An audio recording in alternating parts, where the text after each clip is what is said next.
দর্শক, ঈদ জামাতের খবর আরও একবার জেনে নিতে চাই। সিলেটে শাহী ঈদগাহ ময়দানে রয়েছেন আমাদের সহকর্মী মাহবুবুর রহমান রিপন। যাব তার কাছে। রিপন, কয়টি ঈদের জামাত অনুষ্ঠিত হলো সিলেটে জানাবেন, সেই সাথে আপনাকে ঈদের শুভেচ্ছা জানাই। Walton washing machine, simplifying life with hassle-free washing. Shaon, আপনাকে ঈদের শুভেচ্ছা। যে তথ্যটি জানতে চেয়েছেন সেটি হলো সিলেট মহানগরীতে আমাদের কাছে যে তথ্য রয়েছে ৩৯০টি স্থানে ঈদের জামাত অনুষ্ঠিত হয়েছে। এর মধ্যে ১৪৭টি এরকম বড় ঈদগাহ মাঠ এবং বাকিগুলো মসজিদে। এছাড়া জেলার বিভিন্ন উপজেলায় ২৫৫১টি স্থানে ঈদের জামাত অনুষ্ঠিত হয়েছে। তার মধ্যে প্রায় ১০% ঈদগাহ মাঠে অনুষ্ঠিত হয়েছে, বাকিগুলো বিভিন্ন মসজিদে অনুষ্ঠিত হয়েছে। এই মুহূর্তে আমরা রয়েছি সিলেটের ঐতিহাসিক শাহী ঈদগাহ ময়দানে, যেখানে সিলেটের সবচেয়ে বড় ঈদের জামাত অনুষ্ঠিত হয় এবং সর্ববৃহৎ। এবারও তেমনটি হয়েছে, যদিও আবহাওয়া অধিদপ্তরের যে পূর্বাভাস ছিল সেটা অনেকটাই প্রতিফলিত হয়নি, কারণ সকাল থেকে বৃষ্টিপাতের পূর্বাভাস দেওয়া ছিল, কিন্তু রৌদ্রোজ্জ্বল সুন্দর আবহাওয়ার মধ্য দিয়েই মুসল্লিরা নামাজ আদায় করেছেন। একটু আগেই নামাজ শেষ হয়েছে, এখন সবাই বাড়ির দিকে ছুটছেন মূলত। তবে এবারের ঈদগাহ মাঠের নিরাপত্তা অন্যরকম ছিল এবং এখানে 4 স্তরের নিরাপত্তা আমরা ব্যবস্থা দেখেছি। সেই সাথে ড্রোন সহ অন্যান্যভাবে মনিটরিং করতে দেখা গেছে পুলিশ প্রশাসনকে। যদিও তেমন কোনো তথ্য ছিল না বিশৃঙ্খলার, শান্তিপূর্ণভাবেই এই মুসল্লিরা নামাজ আদায় করেছেন এবং সেখানে রাজনীতিবিদ এবং প্রশাসনের কর্মকর্তারা উপস্থিত ছিলেন।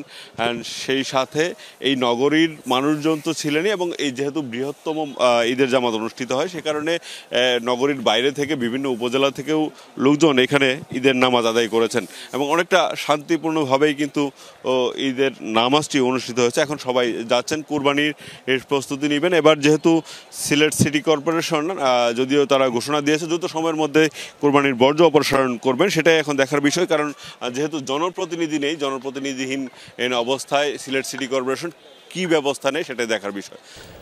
শাওন, রিপন, অনেক ধন্যবাদ আপনাকে।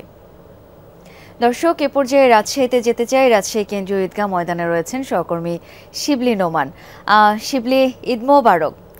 জামাত শেষে পশু কোরবানি শুরু হয়েছে কিনা জানাবেন আমাদের। শাওন, ঈদ মোবারক। আসলে নামাজ 7:30টায় ছিল এখানে প্রধান জামাত, যেটি সেই জামাত শেষ করে এখন আসলে মুসল্লিরা এখানে পশু কোরবানির প্রস্তুতি নিচ্ছেন। যে জায়গাটিতে রয়েছি আমরা দরগাপাড়া এলাকায়, সেই এলাকায় ইতোমধ্যে কিন্তু পশু কোরবানি শুরু হয়ে গেছে, আবার কিছু কিছু পশু কোরবানির প্রস্তুতি চলছে।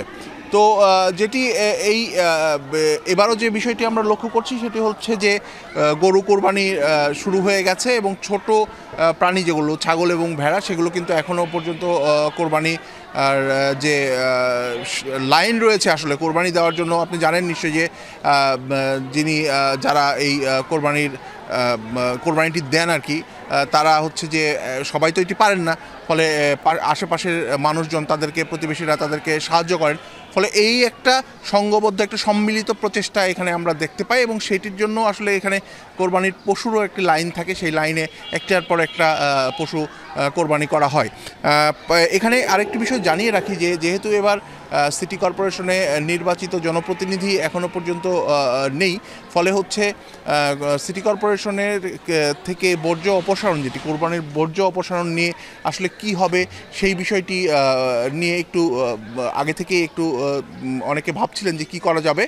তবে যেটি হচ্ছে সেটি হলো যে সিটি কর্পোরেশন থেকে জানিয়েছে যে একদম দ্রুততম সময়ের মধ্যে তারা এবারও এই বর্জ্য অপসারণের যে উদ্যোগ সেটি নিয়েছেন। শাওন, শিবলি, অনেক ধন্যবাদ আপনাকে।